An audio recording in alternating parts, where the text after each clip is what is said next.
සාදරයෙන් පිළිගන්නවා ඔයාලා සියලුම දෙනාවම. අද දවල් කෑමට එකතු කරගන්න මීයන දළු මාළුවක් හදන්න හිතුවා.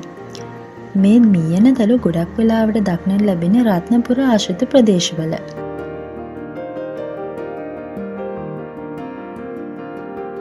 මේ තියෙන්නේ අපි මේවා මුලින්ම හොඳට කඩාගෙන හොද ගන්න ඕනේ.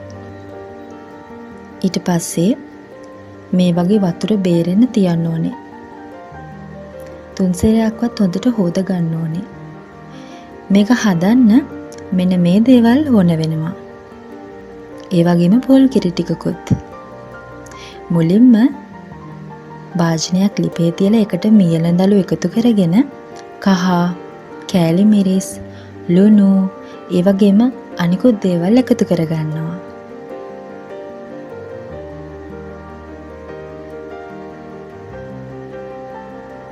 ඊළඟට උඩින් පොල් තෙල් චුට්ටකුත් එකතු කරගන්නවා.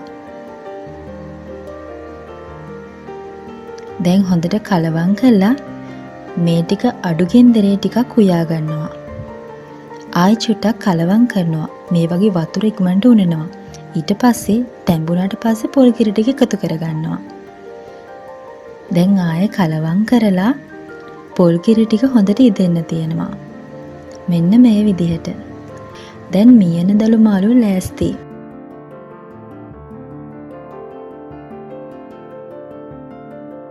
අද කෑමට වැව් මාළුත් තියෙනවා. මෙන්න මේ විදිහට මීයන දළු මාළුවත් එකතු කරගත්තා. මේක හරිම රසවත්.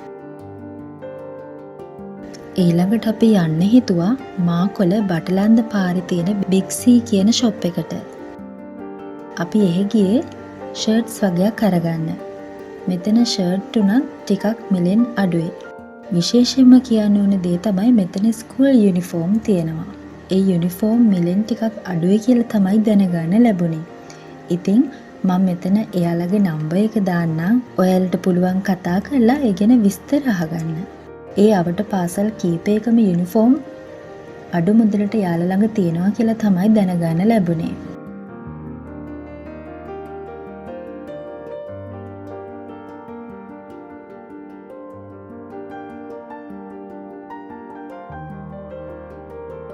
ඒ වගේම පුංචි බබාලටත් ඕන කරන බඩු මෙහි ගන්න තියෙනවා. මට පහුවෙන්දට ගමනක් යන්න තියෙන නිසා මෙන්න මේ ගවුමට කොණ්ඩෙට ගහන්න පුළුවන් ලස්සන බෝ එකක් නිර්මාණය කරන්න හිතුණා. ඒකට මම මේ දුඹුරු පාට සැටින් රෙදි කැපල්ල අරගත්තා. ඒකේ ඇද තියෙන නිසා ඒ ටික ඉවත් කරලා කපා ගත්තා. මුලින්ම බෝ එකේ ටේල් එක කොටසට සමචතුරස්‍රාකාර කොටසක් අයින් කරගත්තා.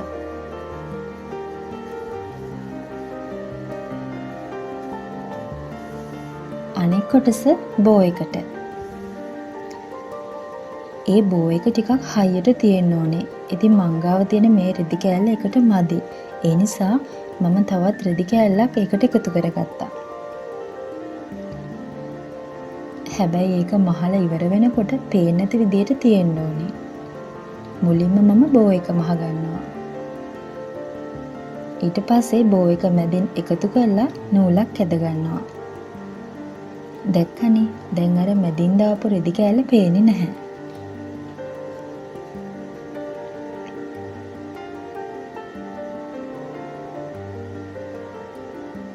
ඊළඟට බෝ එකේ ටේල් එක කොටස මහ ගන්නවා. මුලින් මේ කොටස වටේ මහ ගන්න ඕනේ.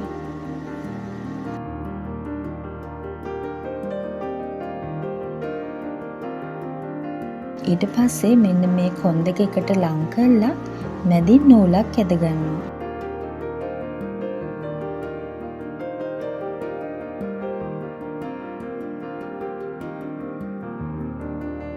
කලින් හදාගත්ත බෝ කොටසයි මෙන්න මේ කොටසයි එකට එකතු කරගන්න ඕනේ.